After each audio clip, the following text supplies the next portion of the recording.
ইউনূসের নেতৃত্বাধীন বাংলাদেশ একটা ঐতিহাসিক ধরা খেয়েছে। বাংলাদেশের হৃৎপিণ্ডে চেপে ধরেছে ভারতবর্ষ। এটাই হচ্ছে চাওয়ালা প্রধানমন্ত্রীর কারিশমা, যেটা আমাদের নোবেল বিজয়ী সুদখোরের কারিশমার থেকে অনেক বেশি পাওয়ারফুল। উপদেষ্টা কি আগে থেকে কিছু আঁচ করতে পারছেন, যে কারণে ভবিষ্যৎ নিরাপত্তার জন্য খুব দ্রুত পাসপোর্ট জমা দিয়ে বিভিন্ন দেশে ভিসা নেওয়ার চেষ্টা করছেন? উপদেষ্টা কি আসলে দেশ ছেড়ে চলে যেতে চান? তারা এত ভালো কাজ করলেন, দেশ ছাড়ার আশঙ্কা তাদের কেন থাকে? এরা যদি কথা শুনতো তাহলে তো এদেরকে জেলে যেতে হতো না। হঠাৎ করে সংসদ নির্বাচনের মাত্র 10 দিন আগে বোমা ফাটলেন শেখ হাসিনার ছেলে সজীব ওয়াজেদ জয়।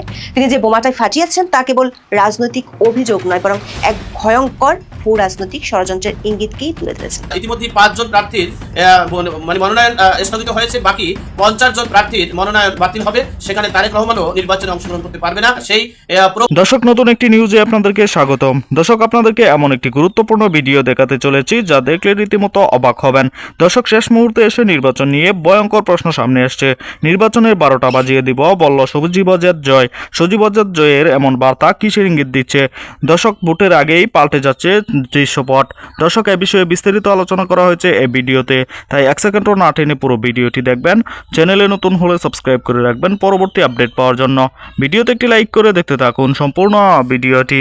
আমাদেরকে জানাই, এই যে প্ল্যানের কথাটা সজীব ওয়াজেদ জয় তিনি প্রকাশ করলেন, সেটা রীতিমতোই বাংলাদেশের রাজনীতিতে তোলপাড় শুরু হয়ে গেছে।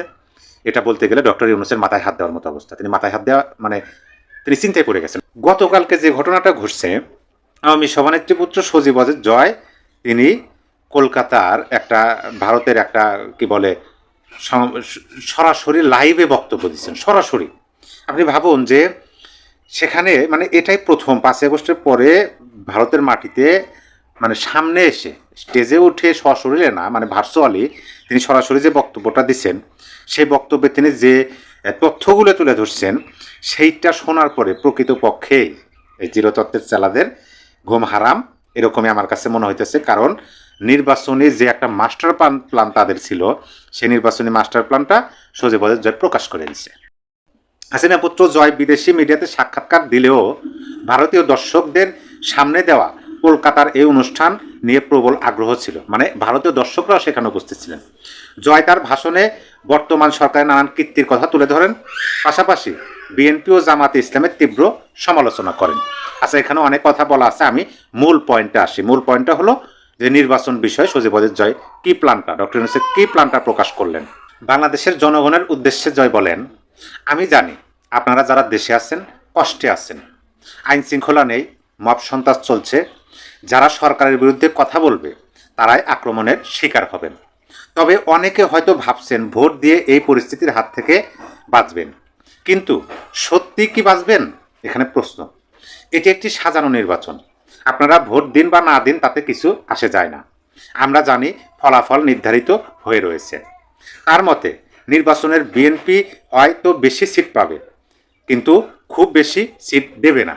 খেয়াল করেন, নির্বাচনে হয়তো বিএনপি বেশি সিট পাবে, কিন্তু বেশি সিট দেবে না। যাতে একটি দুর্বল সরকার হয়, তাই কেউ যাতে বেশি সিট না পায় তা নিশ্চিত করা হয়েছে।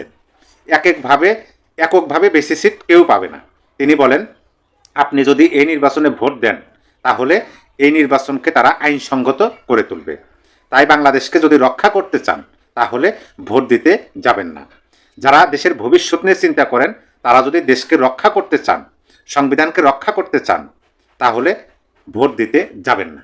এই যে তিনি এখানে স্পষ্ট ভাষায় কিন্তু যে কথাগুলো বললেন, এই কথাগুলো দ্বারা কিন্তু মানে কি বোঝা গেল দেখেন, যে আপনি ভোট দিতে যাবেন কি না যাবেন সেটা বড় কথা না।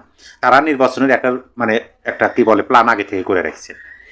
বিএনপি হয়তো নির্বাচনে আসন সিট বেশি পাবে, কিন্তু বিএনপিকে বেশি সিট দেবে না, মানে কোনো রাজনৈতিক দলকেই বেশি সিট দেবে না। এটা মানে কি বলে যে কম সংখ্যক সিট দিয়ে মানে এককভাবে কি সংখ্যাগরিষ্ঠ হতে পারবে না, জোটবদ্ধভাবে হয়তো সরকার গঠন করতে হবে, মানে একটা পুতুল সরকার মানে বসানোর চিন্তা ভাবনা করা হইতেছে। আর শেষে তিনি যে কথাটা বললেন, যারা দেশের ভবিষ্যৎ নিয়ে চিন্তা করেন, তারা যদি দেশকে রক্ষা করতে চান, সংবিধানকে রক্ষা করতে চান, তাহলে ভোট দিতে যাবেন না। আর তার আগে তিনি বললেন যে যারা সরকারের বিরুদ্ধে কথা বলবে তারাই আক্রমণের শিকার হবেন। তবে অনেকে হয়তো ভাবছেন যে ভোট দেওয়ার মাধ্যমে এটা থেকে রেহাই পাবেন, কিন্তু আদৌ কি রেহাই পাবেন? এই যে প্ল্যানের কথাটা সজীব ওয়াজেদ জয় তিনি প্রকাশ করলেন, সেইটা রীতিমতোই বাংলাদেশের রাজনীতিতে তোলপাড় শুরু হয়ে গেছে। এটা বলতে গেলে ডক্টর ইউনূসের মাথায় হাত দেওয়ার মতো অবস্থা। তিনি মাথায় হাত দেওয়া মানে তিনি চিন্তায় পড়ে গেছেন ডক্টর ইউনূস, যে তার প্ল্যান প্রকাশ করে দিচ্ছে সজীব ওয়াজেদ জয়, সে কোথায় বসে তিনি এই বিষয়গুলো কেমনে জানেন। এটা তো আদৌ তার জানার কথা না। তারা এরকম হয়তো ভাবছেন, ওই যে প্রথমে প্রচার করা হয়েছে তিনি তো রাজনীতির র পর্যন্ত বোঝেন না। যাই হোক, সজীব ওয়াজেদ জয়ের এই সতর্কমূলক বার্তাটি দেশের মানুষ কিভাবে গ্রহণ করে সেটাই দেখার বিষয়। আমরা দেখব আদৌ দেশের সাধারণ নাগরিক দেশ স্বাধীনতার সংবিধানকে ভালোবেসে দেশ ভোট কেন্দ্রে যায় কি না। আগামী ত্রয়োদশ জাতীয় সংসদ নির্বাচন 2026 সালের 12 ফেব্রুয়ারি হতে যাচ্ছে। আর সেই নির্বাচনে খোদ বিএনপির চেয়ারপারসন তারেক রহমান সহ 55 থেকে 60 জন প্রার্থী নির্বাচনে অংশগ্রহণ করতে পারবে না। সেই প্রক্রিয়া, সেই মেটিকুলাস ডিজাইন ইতিমধ্যেই বাস্তবায়ন হতে যাচ্ছে। তাদের ইতিমধ্যেই 5 জন প্রার্থীর মানে মনোনয়ন স্থগিত হয়েছে, বাকি 50 জন প্রার্থীর মনোনয়ন বাতিল হবে। সেখানে তারেক রহমানও নির্বাচনে অংশগ্রহণ করতে পারবে না। সেই মেটিকুলাস ডিজাইন বাস্তবায়ন হতে যাচ্ছে। চলুন সে বিষয়ে সংক্ষেপে একটু বিস্তারিত বোঝার চেষ্টা করছি। অন্তর্বর্তীকালীন সরকার একটা নির্বাচন দিয়েছেন, যে সংবিধানের উপরে ভিত্তি করে এই অন্তর্বর্তীকালীন সরকার এখনো আছেন, সংবিধান জীবিত আছে। আর সেই সংবিধান মতে বিদেশে যেতে কেন তারা ভিসা নিতে তোড়জোড় শুরু করে দিয়েছেন? দেশের মঙ্গলে এসে ভালো কাজ করার পর বিদেশে যাওয়ার এই চেষ্টা কি খুব স্বাভাবিক বলে মনে হচ্ছে? উপদেষ্টা কি আগে থেকে কিছু আঁচ করতে পারছেন, যে কারণে ভবিষ্যৎ নিরাপত্তার জন্য খুব দ্রুত পাসপোর্ট জমা দিয়ে বিভিন্ন দেশে ভিসা নেওয়ার চেষ্টা করছেন? এবং সরকারের শেষ সময় মানে নির্বাচনের 3 দিন আগে কেন আমেরিকার সঙ্গে বাণিজ্য চুক্তি হতে যাচ্ছে? এরা যদি কথা শুনতো তাহলে তো এদেরকে জেলে যেতে হতো না। এখন চিন্তা করেন আপনি। এবং এরা কিন্তু যেমন হোসেন মোহাম্মদ এরশাদ, বেগম খালেদা জিয়া, শেখ হাসিনা, এদের মানে নিয়ে এদের সরকারের পরিচালনা, এদের আর্থিক দুর্নীতি এসব নিয়ে অনেক লিখেছে যে আপনারা এগুলো করবেন না সাধারণ মানুষের। এগুলো তো শুনে টোনে না কখনোই। ন্যাশনাল ফলে যেটা হয়েছে, ক্ষমতায় থাকলে তো কোনো কিছু কেয়ার করে না, যখনই ক্ষমতা থেকে যায় তখন জেলে যায়। আর আমাদের একটা সুবিধা কি, আমরা জেলে যাই নাই এবং আমরা এগুলো করি নাই কখনো।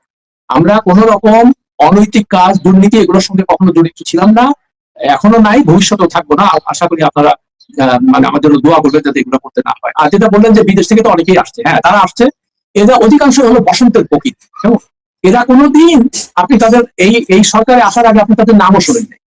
তারা হঠাৎ করে সব চলে আসছে এবং হঠাৎ করে তাদের মধ্যে দেশপ্রেম উঠে উঠেছে। এবং আমার একটাই কথা, আমি মানে আপনার অনুষ্ঠানে বলেছি, কয়েক জায়গায় বলেছি, লিখেছি, যে এটা যদি সত্যিকার অর্থ ওই অর্থে দেশপ্রেমিক হতো, তাহলে এরা এসে বলতো কি যে দেখেন আমরা দেশ সেবার একটা সুযোগ পেয়েছি, ইউনূস সাহেব সহ আমরা সবাই প্রতিষ্ঠিত জীবনে, আমাদের টাকা পয়সার কোনো প্রয়োজন নাই, আমাদের অনেক দিয়েছে। অর্থাৎ এই যে সময়টাতে, যে সময়টা আমাদের দেশ সেবার জন্য আমরা আসছি বা আমাদেরকে নিয়ে আসা হয়েছে, আমরা কোনো বেতন ভাতা নিব না, আমরা কোনো মানে কোনো 5,000 7,000 স্কোয়ার ফিটের বাড়িতে থাকবো না, আমাদের কোনো বাংলো মানে মন্ত্রী পাড়ায় থাকার দরকার নেই, আমাদের প্রত্যেকেরই ঢাকা শহরে থাকার জায়গা ব্যবস্থা আছে। আমরা শুধুমাত্র যেটা চাইবো সেটা হলো যে আমাদের এখান তো গাড়ি এখান থেকে নিয়ে আসতে, ওখান থেকে নিয়ে আসা যায় না। অর্থাৎ একটা গাড়ি যদি থাকে তো সেটা তেল খরচ মানে সরকার থেকে দিবে, এর বেশি আমাদের কোনো কিছু প্রয়োজন নেই। কিন্তু দেখেন দুঃখজনক ভাবে এদের সবারই সবকিছু আছে ঢাকা শহরে, মানে ওই 2-3 ছাত্র উপদেষ্টা ছাড়া তাদের কিছু ছিল না, ঠিক আছে। তো এরা সব এসে ওই বড় বড়। প্রিয় দর্শক, আপনারা সম্পূর্ণ ভিডিওটি দেখেছেন এবং অবশ্যই বুঝতে পেরেছেন যে ভিডিওটি খুব গুরুত্বপূর্ণ। দর্শক, আপনারা জানেন ভারত ও বাংলাদেশ দুই দেশের রাজনৈতিক ঘটনা প্রবাহ একে অপরের উপর প্রভাব ফেলে, বিশেষ করে নির্বাচন এলেই এসব ইঙ্গিত বেশি দেখা যায়।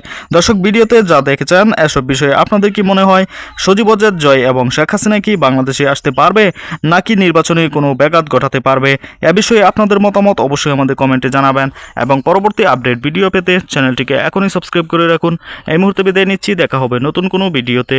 সে পর্যন্ত ভালো থাকুন, সুস্থ থাকুন। আসসালামু আলাইকুম।